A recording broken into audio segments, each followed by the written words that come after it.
It is time for history, and today we will be going over the question, what if the transatlantic African slave trade never occurred? Make sure to like and subscribe. To start, let's look at what would happen to Africa. When the slave trade began in the 1520s and 30s, Africa was divided up into hundreds of various kingdoms. This is important to our scenario, and a great country to look at first is Benin. If you're wondering why Benin is a good example to start with, is because it was one of the most heavily involved kingdoms in the slave trade. They would capture men, women, and children from rival peoples and sell them to Europeans. Since they can't do that in this scenario, they would continue to colonize other African nations. Instead of selling them, however, they would use those slaves in a variety of ways. The first would be to force them to serve in their army and help them capture even more slaves. The second would be to work on farms where they'd work as slaves to sustain the population. In order to remain in power, they'd also take advantage of the vast iron deposits found in West Africa. Despite their location on the coast, it's highly unlikely that they'd have focused on sailing to the New World. Instead, they would focus on taking over Africa. They would also establish trade connections with other large West African nations like Mali and Ghana. To summarize, you would see the slow removal of smaller African nations and regional superpowers would form. The slave trade also had a very important but less talked about impact on Africa. Because slaves who were taken were mainly male, it caused polygyny in Africa. Without polygyny, the scramble for Africa would be completely different, but I'll talk about that later. Let's jump across the pond to North America. At this time, the British colonies can be separated into 4 groups.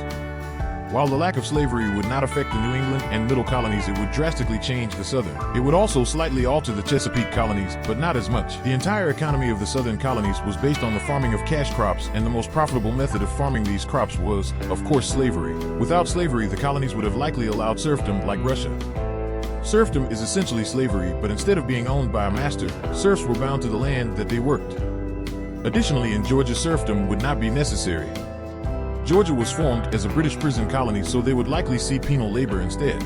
Skipping ahead a couple decades, we'd likely see the emancipation of serfs anywhere from 1825 to 1829. This would be caused by 2 things. First, there would probably be tons of small revolts similar to the Whiskey Rebellion. The second is that John Quincy Adams was very anti-slavery, and he'd probably gain popular support against serfdom even more. North Carolina and South Carolina would adamantly protest against this decision, championing the Vice President John C. Calhoun. Recently having been added to the Union, Alabama and Mississippi would join the Carolinas, and Louisiana would be in a similar situation as Georgia. To satisfy the southern states, Adams would work to strike a compromise which would put extremely high tariffs on European goods, as placing an emphasis on industrializing the South. Adams would also be aided by the mass exodus of immigrants from Europe who the Southerners could pay to work farms at serf-level wages. Staying in the Americas, let's now head to Brazil. Portugal would take the largest fall out of all the European nations. At the height of their reign, almost 40% of all slaves went to Brazil, opposed to the 3% which went to America. Portugal had what's called a trading post empire spread across the entire Southeast Asian coastline. Without being able to farm sugarcane in Brazil and being a fairly agrarian nation themselves, they'd be unable to sustain their vast empire. In addition to the tariffs from America and the fact the British Navy took over the Indian Ocean, Portugal would quickly recede and fall from the international spotlight, just a weakened shadow of their former selves. Now is when we come to a crossroads in our simulation. We've taken a trip around the globe, so this map reflects the world in the 1830s and 1840s. We're nearing the end of the first industrial revolution, so let's go over what's changed. To start, Britain has a vast empire fueled by their Indian colony. Next, you can see how Africa is made up of multiple large and powerful nations rather than hundreds of small tribes. North America hasn't changed much, as the Mexicans would still have rebelled and America would continue to expand and push out the natives. Even without the transatlantic slave trade, little would change in the world from how it is today. It is until the early 1980s when the scramble for Africa began. Realistically, the North African Muslim nations and the West African indigenous nations would have been warring with one another for quite some time. Coming off the Industrial Revolution, Italy would decide to join the West African nations and seize some of the Northern African ones like Libya and Algeria. Once Italy entered Africa, little could be done to stop other nations from joining in as well, like France, Britain, and the Dutch. Imperialism set up World War I, and in this scenario, World War I basically happens a couple decades early.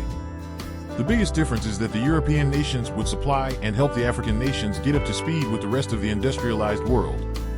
Unable to contain the conflict to just Africa, war soon breaks out in Europe as well. The United States is too weak from their tariffs and isolation to join the fighting. Even if they could, they wouldn't have, because one wrong move and they're in war with the equally powerful Mexico. Unfortunately, it's impossible to come up with any sort of realistic conclusion for this war. It depends on which European nations allied with which African nations to seize land. It would mean that Austria-Hungary may still be around today. I tried to keep this scenario short and pretty bare bones, so if you appreciate that, like and subscribe. If you want to amend any flaws I made, comment below.